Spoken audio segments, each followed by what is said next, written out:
Hello, this is Umang Mathur, and I'm going to be talking about decidable verification of uninterpreted programs. But before I go into the technical details of the talk, let me briefly introduce myself. I grew up in India, which is also where I obtained my undergraduate degree in IIT Bombay. In 2015, I moved to the United States for my PhD from the University of Illinois at Urbana-Champaign. I will spend another year in the United States, either going around places, if that's still possible, or doing some research at the Simons Institute in Berkeley. And then in fall 2021, I will be joining NUS as an assistant professor. Let me also briefly talk about my research interests. My research centers around formal methods and its applications. Some of the concrete research themes here are automated verification and analysis, investigating the use of logics for verification and the connections between logic and complexity. Another theme I'm interested in is to automatically synthesize programs.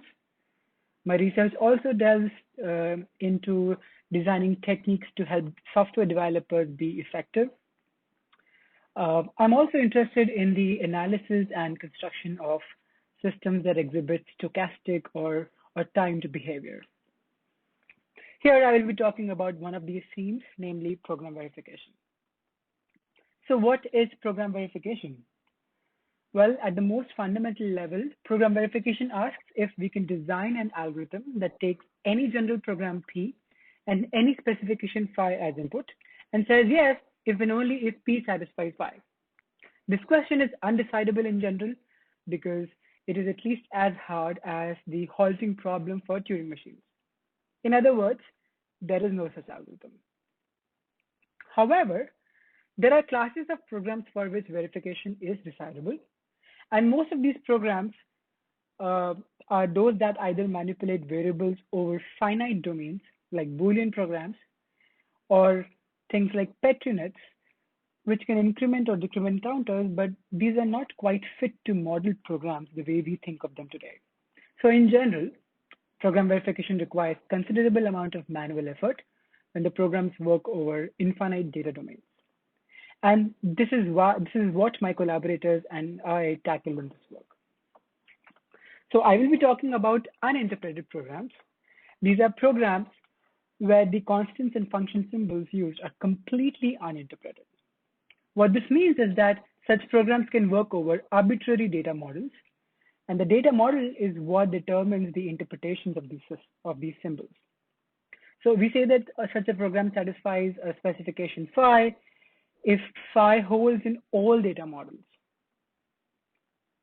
So before I formalize the exact verification problem, let me intuitively illustrate the difference between an uninterpreted program and an interpreted program. Okay, so on the left, I have an uninterpreted program, and on the right, I have an interpreted program. Okay, so for the program on the left, the function symbols add, the constant C0 and C1, and the relation LT are all uninterpreted. And the verification question asks if the specification, which is x equals add y comma C1, holds for all interpretations of these symbols. Okay. In contrast, the program on the right is interpreted. So the symbols used in this program are plus, 1, 0, and less than. And these symbols have fixed interpretations, namely those that are given by the theory of Presburger arithmetic. And here the verification question asks if the specification is satisfied, given that plus, less than 0, and 1 have their usual fixed interpretations. Okay, so with that, let's look at the syntax of uninterpreted programs. It is the usual syntax of imperative programs with while loops. So these programs can have assignments. So here you can assign variables to variables. And you can also assign variables to f of a tuple of variables. Okay, here f is an uninterpreted function. So we can also have if then else or while loops or sequencing. And the conditionals used here are Boolean combinations of equality atoms or relational atoms. Okay, so here the relation symbols are also uninterpreted. Okay, finally, assertions for such programs similar to conditionals are also Boolean combinations of equality between variables and or relational atoms. So as an example, this program is an uninterpreted program. So on an intuitive level, it searches for a node with a particular key K in a list that starts from X and ends in Y. It visits each node and checks if the associated key is K. If so, it sets a flag B. The function key and n are uninterpreted, and so are the constants f and t. Okay, let's look at what it means to verify such a program. So an uninterpreted program P is said to satisfy an assertion phi if for every data model M and every execution row that is feasible in that data model, it must be the case that the values of the variables at the end of that execution make the assertion true. So let's look at this program from before. Here the post condition asserts that whenever the variable B is set to true, the key K is in the list. So recall that key and n here are uninterpreted functions. So the verification question for this program is basically to check if for every interpretation of n and key, and for all initial values of the variables used in this program, whether the assertion B equals true implies key of R equal to K holds at the end of every execution. So let me break it to you. The verification question, even for uninterpreted programs, is undecidable. So the natural question that follows is, can we find classes of uninterpreted programs for which verification is decidable? Okay, so let me summarize the highlights of the work I will be talking about. So first, I've already told you that the verification problem for uninterpreted programs is undecidable in general. So the main contribution of this work is a new subclass of uninterpreted programs called coherent programs, and also a related notion called K-coherent programs. So we show that verification of these programs is decidable. So recall that by verification, I mean fully automated verification without the use of any manual annotations or loop invariants. Okay, so in fact, to the best of our knowledge, this is also the first class of programs with decidable verification, despite working over infinite data domains. We show that the verification is decidable both with and without recursion. So when you do not have recursion, the complexity is p-space. And when you do have recursion, the complexity is x-time. And both of these complexity classes match those of verification of Boolean programs. Okay, so in fact, in our paper, we also show that these classes, coherent programs, are also in some sense maximal, because simple extensions to these to the coherent conditions make your classes undecidable. Okay, so coming back to the same program from before, this happens to be a coherent program. And this means that we can verify it completely automatically. Okay, so to understand the notion of coherent programs, we need to look at program executions. Okay, so an execution of an uninterpreted program is basically a finite sequence of either assignment statements or assume statements. Okay, the other statements in the syntax essentially compile down to these statements. With every execution, we can associate an algebraic view. In this view, executions can be thought of as computing terms using constants and functions used in the program. Further, executions accumulate feasibility conditions or assumptions involving these computed terms. So let's take a look at an example to understand this algebraic meaning of an execution. So here again, we have the same list search program on the left. In the middle pane, I will be showing you the terms that the execution computes. And in the rightmost pane, I will be showing you the assumptions that the execution accumulates. So let's see how. In the beginning, all variables are initialized to uninterpreted constants. So for example, the variable y is initialized to the constant y0, and the variable k is initialized to k0. Now, consider the first step in the execution. So this is an assume statement, and it gives us the constraint t0 not equal to f0. So in the next step, we have b is assigned f. This means that the value of b is now the term f0. And then you enter the loop and you encounter this condition. Then you compute a new term. So this new term is key of x0, and the variable d now points to key of x0. Okay, so this goes on and on until at the end we have a bunch of terms computed and a bunch of assumptions accumulated. So, and at the end, this is what the picture looks like. So before I formally define coherence, let me talk about how to verify a single execution of an uninterpreted program, now that we have seen this algebraic notion associated with executions.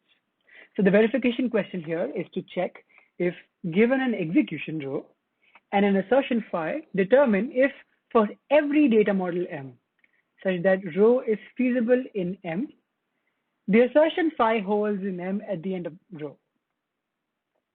This question can in fact be cast as checking for the validity of a first order formula over the theory of uninterpreted functions.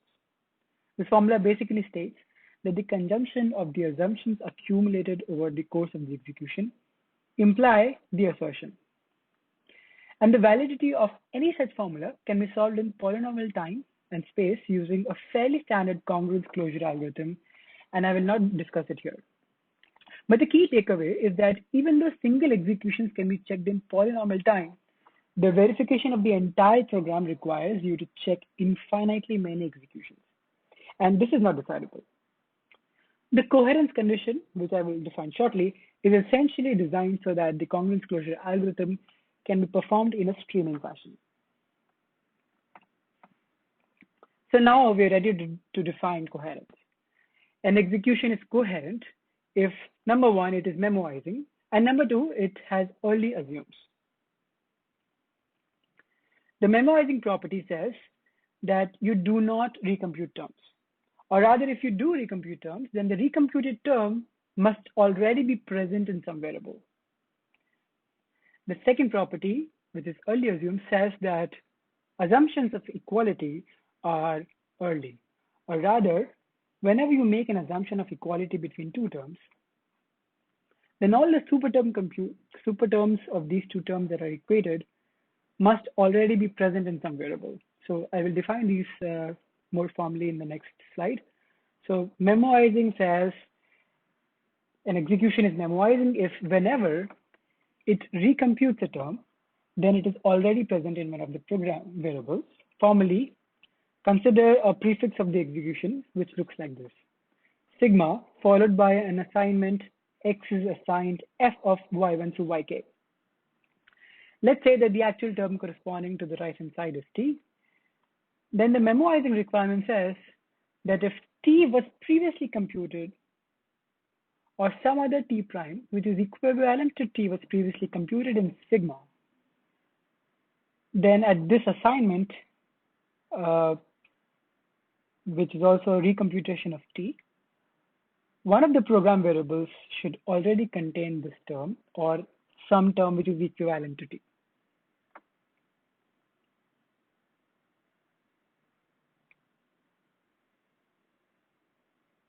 Okay, so let me give some more examples here. In this execution of length 2, we are recomputing the terms NA, but at the time of recomputation, it is stored in the variable x. And that is why it is, in fact, a memoizing execution. Now, in this execution, we computed n of a and stored it in the variable x. But then we later overwrite x with some other term. And even later, we are recomputing the same term n of a and storing it in y. But in this case, the execution has not stored the value n of a in any variable, and therefore this execution is not memoizing.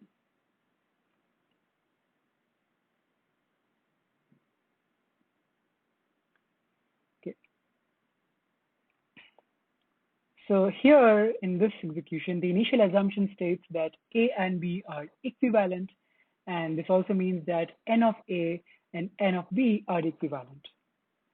So there is a recomputation that is happening here, but the equivalent terms NA and NB, but the equivalent term N of A is actually stored in X again. So this is also a memoizing execution. Okay, so let's look at the second property of coherence, which is early assumes. So formally it says that if you make an equality assumption between X and Y, then at the time of making this assumption, if the execution has computed a super term of a term of associated with X or Y, then that super term is already present in one of the program variables.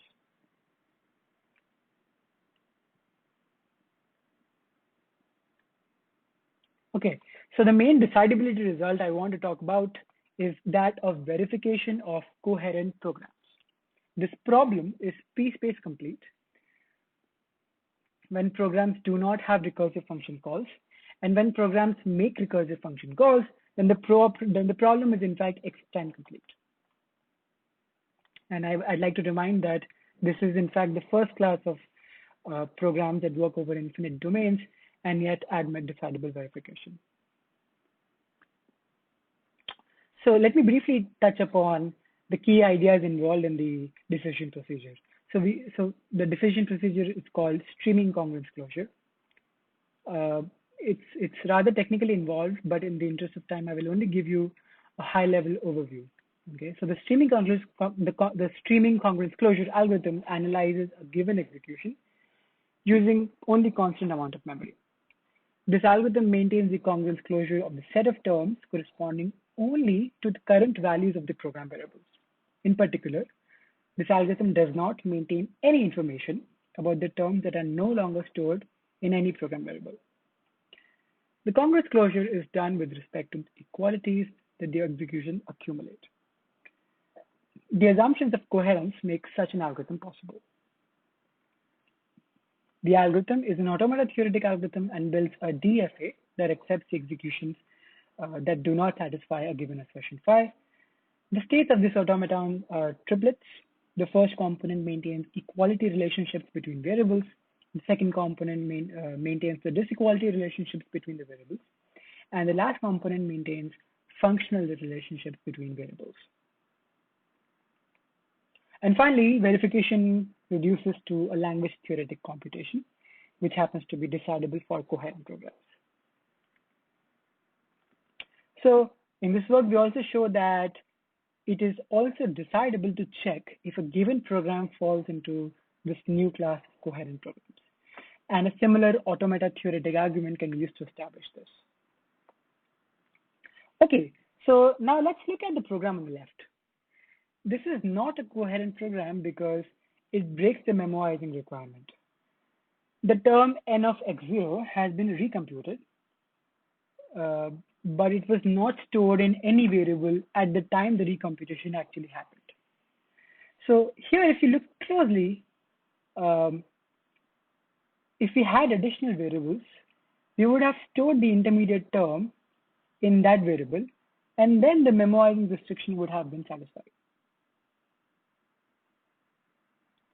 So if programs are non-coherent, it may be possible to add additional ghost variables and assignments to these variables and make a non-coherent program into a coherent one without changing the semantics of the program. So as an example, in this program, if we insert one additional ghost variable g as shown on the right, we will get a coherent program. If this happens, we say that the first program is a one coherent program. So in general, a program is said to be k-coherent if it can be made coherent by adding at most k extra ghost variables. So we have the class of coherent programs, which is subsumed by this class of one coherent programs, which is subsumed by the class of two coherent programs, and so on. So in our paper, we show that the verification of coherent and k-coherent programs are both decidable in p-space.